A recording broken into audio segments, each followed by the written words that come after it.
Hello and welcome to the Fighting Moose podcast. I'm your host and narrator, Jason Hendrickson. This is a podcast where I retell stories, some fictional and some historical, that can be enjoyed by people of all ages. So for us, we have a new addition to our family.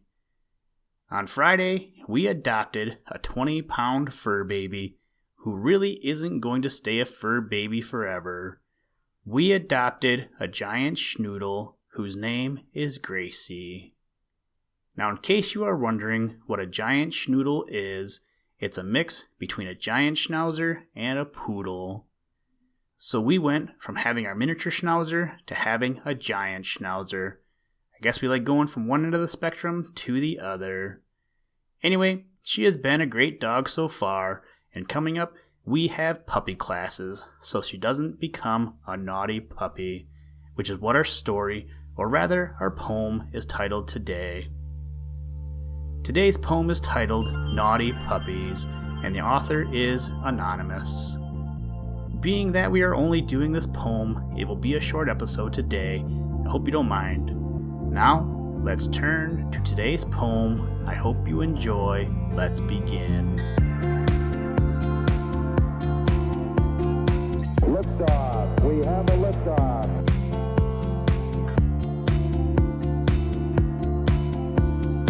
We choose to go to the moon in this decade and do the other things, not because they are easy, but because they are hard.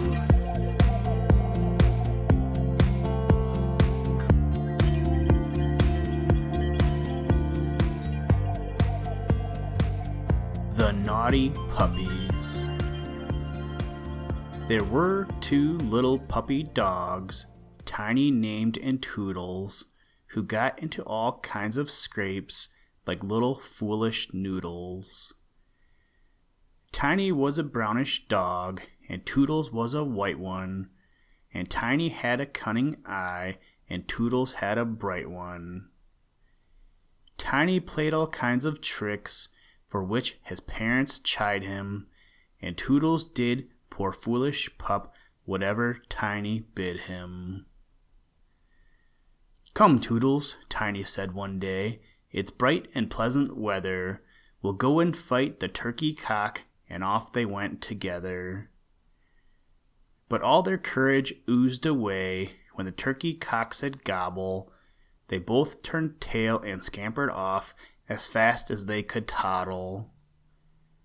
But Turkey caught them up at last, and read them both a lecture, and how he served them with his beak I leave you to conjecture. So home they went with drooping tails, and pace so lame and jerky, and said, "Next time we'll tease the hens, and leave alone the turkey." The visits to the poultry yard of Tiny and Toodles soon brought on their papa a call of Master Cock-a-Doodles. He said, "My hens can't lay an egg, though once I had a case full, because your puppies frightened them. It's wicked, it's disgraceful.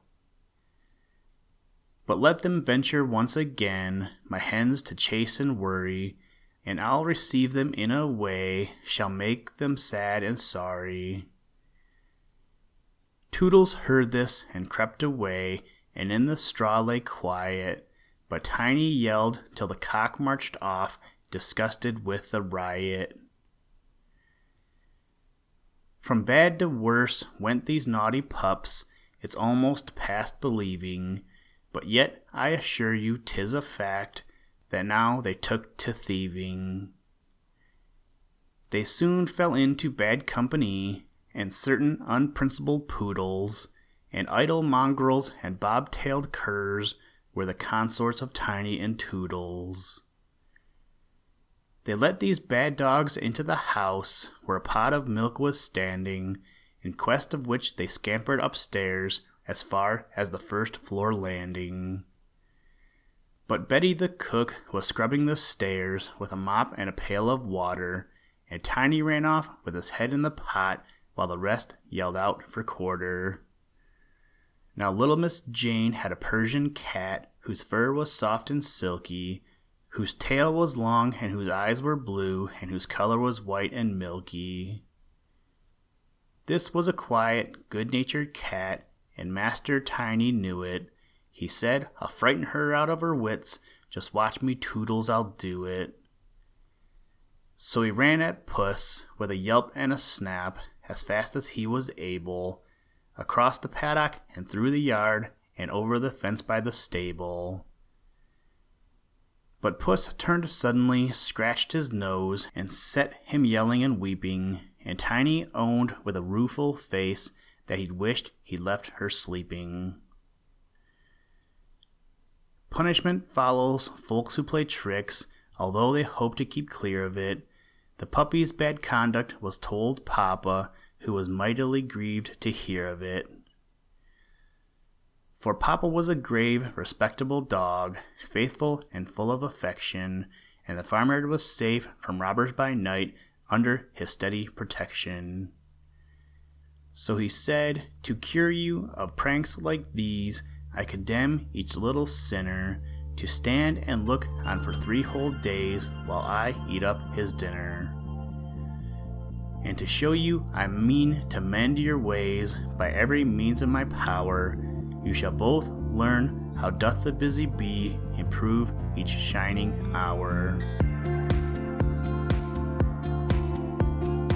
Listen, Tranquility Base here. The Eagle has landed.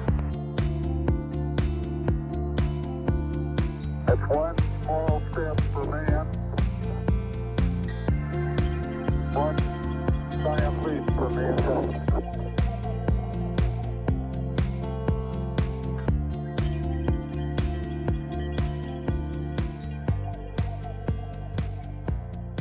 Thank you for listening to this episode of the Fighting Moose podcast.